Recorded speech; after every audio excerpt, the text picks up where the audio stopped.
I've had wonderful opportunities to be around young people in the last few weeks. On Friday night, I joined a group of young women who are part of the Evie project at the Blue Mountains Women's Health Centre, aimed at ending violence and improving equality.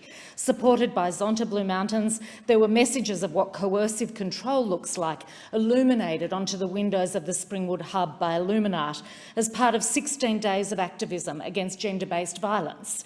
On Sunday, I watched kids as young as 8 fearlessly racing at the state BMX championships at the Hawkesbury Hornets ground in McGrath's Hill, and had the chance to thank Saya and Kai Sakakibara for the inspiration they both provided us during the Olympics. Within my electorate, I have the Macquarie student climate activist group, MESCA, who are determined in their efforts to see action, not words, on reducing emissions, and they can see the impact of the Morrison government's failure on them. And throughout these lockdowns, I've met with a group of young people who just want to see something tangible done to improve the odds for their generation, whether it's around accessing mental health support, like a Hawkesbury Headspace, or more secure work, or better value for their university fees, or a chance to one day own their own home. These are young people who, on the face of it, you'd think had the world at their feet. They are articulate, motivated, damn strong and amazing to be with. But what lies beneath some of these young people is a sense of alienation from the business that goes on in this very place. They feel they don't have a voice in politics, with almost 60% of young Australians feeling the biggest barrier to getting involved in politics was feeling like they won't be listened to. And more than half feel that they would have already a say in politics none of the time. They don't feel they have a say at all. For some people, COVID has not just put a pause on their ambitions and their dreams, but has radically changed their expectations. I've seen that in my own children's generation, the late 20s. But the impact for kids just finishing school and thinking about their next step, the options they have are now severely limited.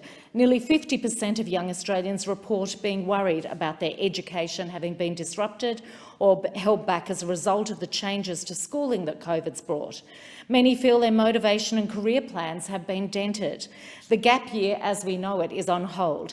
Teachers have told me about the pain of having high school students, high achievers, both at school and also at uni, lose their motivation to participate in remote learning.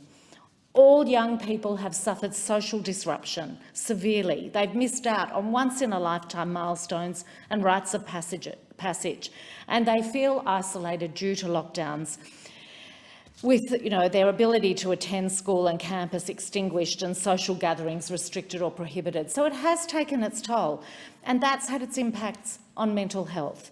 More than half of young Australians say their biggest concern with COVID was mental health problems, reporting that they were not able to carry out their daily activities during the pandemic due to a decline in well-being.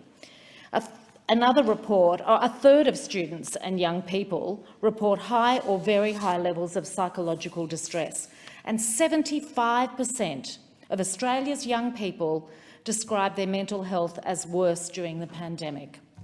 Now, I know we've all been affected by COVID. We've worried about our health or the health of our loved ones. We've missed out on family events, special celebrations, lost opportunities to do things, financial impacts. It's been hard on everybody. But as the Australian Institute of Health and Welfare observes, adolescence and young adulthood is a critical time. What happens then can be not just a marker of a life, but it can profoundly affect the course of someone's life. This is a generation that we here in this place have a huge responsibility to.